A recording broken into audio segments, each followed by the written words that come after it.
Hey Ribsy readers, it's hard to believe we are actually going to finish the story today. Right now we're on page 203 and there are 219 pages in this text. So during this video, I am going to have us finish reading the entire text, which means, as I'm sure you're thinking, we are finally going to find the resolution. I have lots of predictions based on what I've read, and I have some really great predictions about what I think the resolution would be.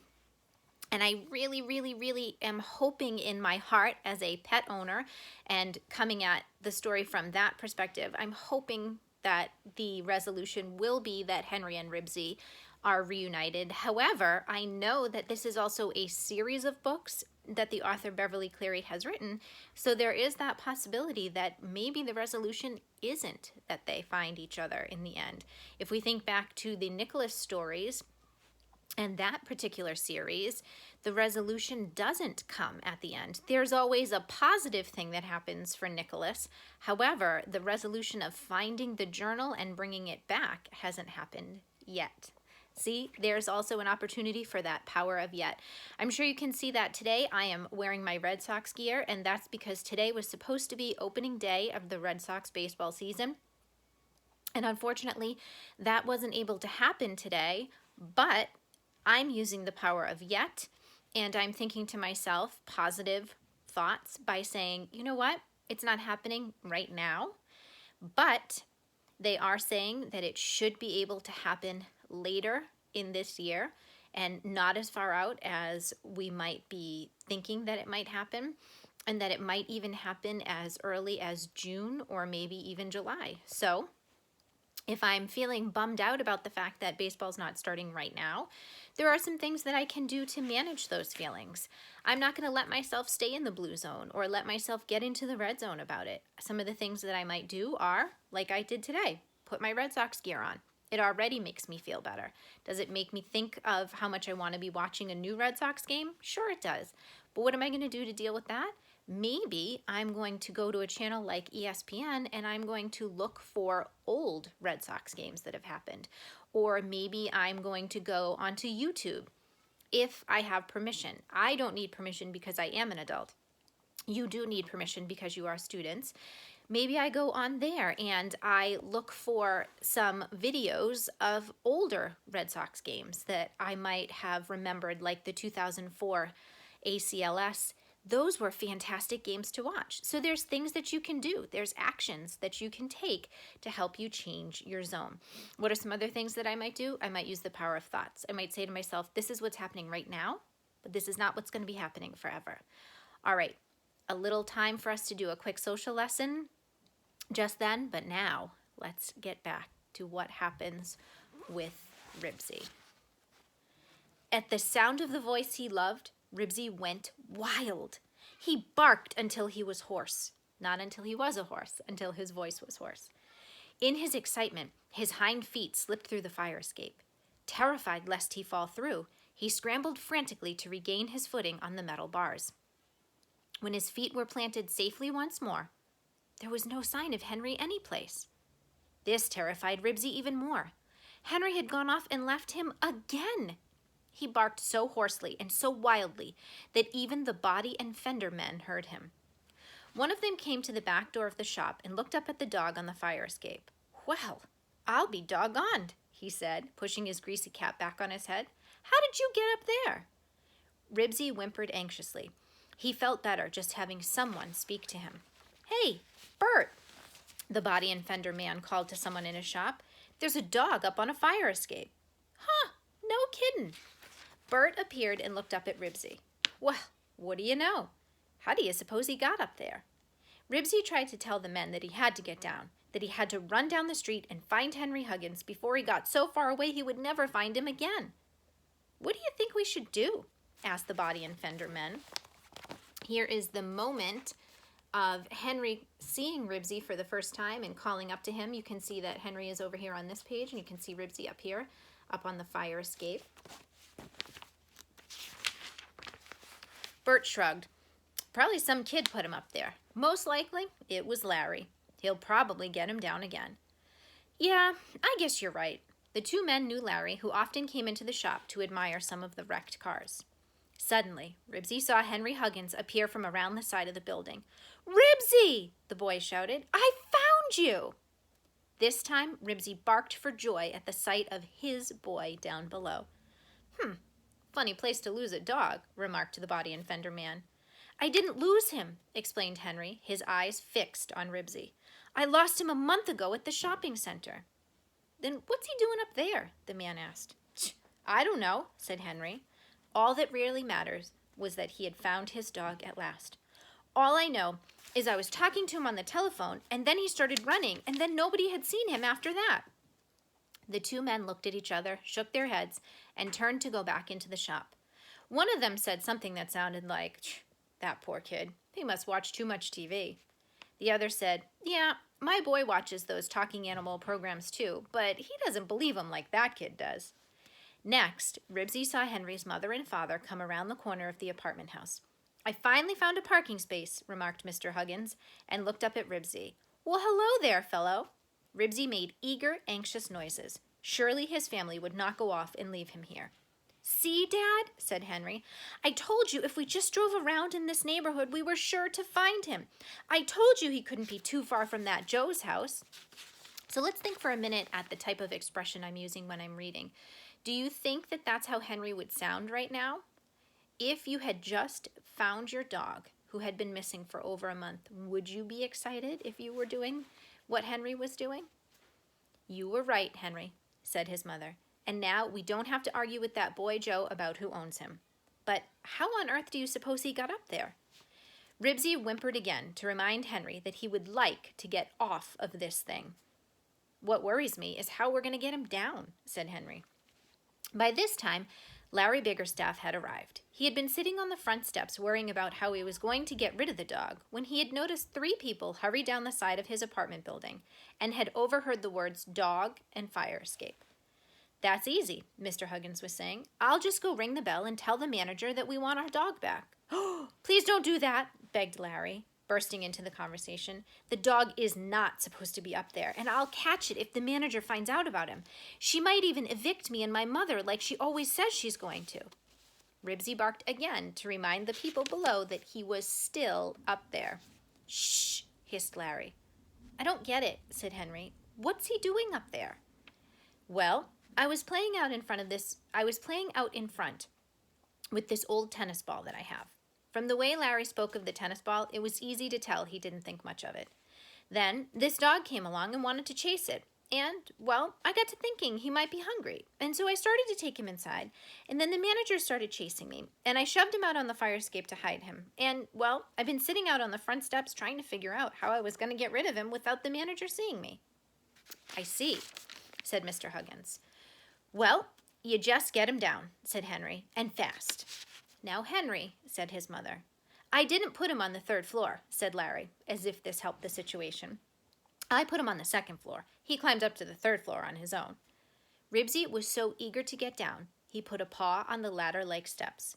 He couldn't do it. They were too steep. He was afraid. "We seem to have a problem," said Mr. Huggins, looking up at the dog on the fire escape. "Maybe you could boost me up to that little ladder that sticks down from the bottom part, and then I could climb up and carry him down," offered Larry, who was glad someone had arrived to help him with this problem. "Oh, no," said Mrs. Huggins hastily. "We couldn't let you climb down those steps." Here is the illustration that goes along with the situation that they are having. I love how you can clearly see the people who are down below on the ground. You can see Larry. You can see Henry, his mom, and his dad. Henry's right in between. And you can see some other onlookers as well. And they're all really thinking. And then you can see Ribsy poking his little head through. And you can imagine what Ribsy would be thinking right now. "Oh, no," said Mrs. Huggins hastily. "We couldn't let you climb up those steps with a dog. You might slip." Ribsy could not be patient any longer. He put his paw on the top step again. "Maybe we could call the fire department and they could bring a gnat and he could just jump," suggested Henry. "Don't do that. Please don't do that," Larry objected. "The manager really gets excited when she sees a fire engine in front of our building." Ribsy was beginning to think the people below had forgotten all about him. He put a second paw on the steps. He wanted so much to get down. He wanted to feel Henry petting him again and to lick Henry's face. Even though he was afraid, he was going to try. "This is ridiculous," said Mr. Huggins. "I'll just go in the back door and up the back stairs, and I'll bring him in through the window." "And have someone mistake you for a burglar? No way," said Mrs. Huggins. "No way." "You go," Henry said to Larry. "You got him up there." Larry looked frightened. "The manager might catch me." "Then I'll go," said Henry. Ribsy reached for the second step, and at the same time he brought his hind feet down to the top step. "No, you won't," said Henry's mother. "You can't go roaming around in a strange building." "Well, we can't just leave him," Henry began. Ribsy had started down the steep steps. It was too late to turn back, even if he wanted to, and he did not want to. He found himself coming down the steps much faster than he expected. The metal was slippery to his paws.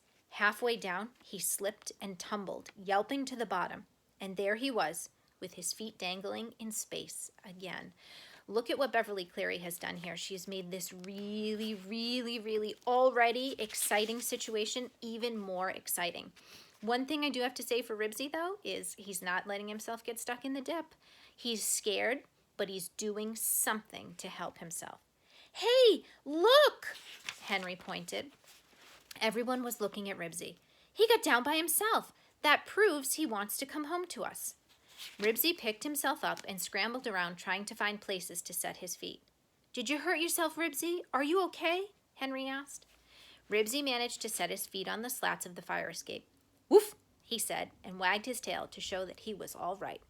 "Smart dog, Ribsy," said Henry. "Now, how do we get him down from there?" The two men from the body and fender shop came out once more to see what all the commotion was about. "I hear that dog talks on the telephone," remarked Bert. "He did once," said Mr. Huggins absent-mindedly. He was wondering how they were going to get Ribsy down from the ground, and that's his only focus. The two men exchanged a glance. "There's a ladder in the shop that should reach almost to the bottom of the fire escape," one of them said. "I'll go and get it." I love how in this chapter there's so many attempts to resolve this problem of getting Ribsy down, and all of the characters really seem to be involved in it, each coming at it from their own perspective.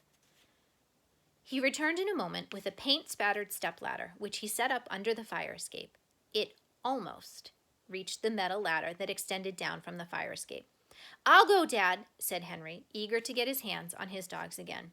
"You'd better let me go," said his father, mounting the stepladder.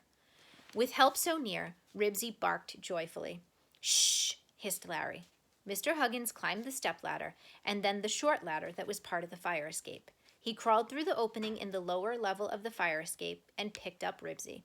"Hold still, boy," he said, as Ribsy gratefully tried to lick his face. "You'll fall," worried Mrs. Huggins. "You can't possibly climb down the fire escape ladder and the step ladder while holding a dog." "Please don't drop him," begged Henry. "I'm afraid that's what I'm going to have to do," said Mr. Huggins. "Go ahead," said one of the body and fender men. "We'll catch him for you."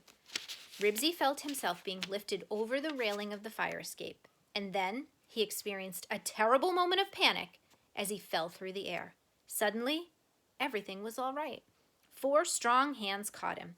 Ribsy wiggled out of the grasp of the body and fender men and sprang into Henry's arms, where he licked Henry's face for joy. I'm going to pause here for a minute and imagine that we're in our classroom and that we read this part together. I can see the excitement that would be on your faces. And I can see how excited you would be and how awesome you're feeling right now in your heart that this moment has come in the story. That's part of why we read together every day. Books bring such amazing moments. "Ribsy," said Henry. "Ribsy, old boy." He put down the dog at last, and Ribsy was so happy he waggled all over. Henry sank to his knees and hugged his dog. "Whew, that's a relief," said Larry. Mr. Huggins reached into his pocket and brought out his wallet. "I think part of the reward money should be yours," he said to Larry. "What for?" Larry looked suspiciously at Henry's father as if he thought he might be joking. "Why, I didn't do anything." "You put him up here where we could see him," said Mr. Huggins, and held out 3 $1 bills. "If you hadn't put him up on that fire escape, we would have driven around all day without ever seeing him." Larry looked doubtfully at the bills. "Sure," said Henry. "You put him up there in plain sight." Larry took the 3 bills.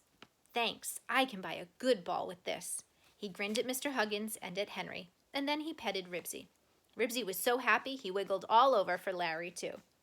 "And now I think we'd better go home before Larry's manager catches us," said Mr. Huggins, as the men took down the ladder and carried it back to the body and fender shop.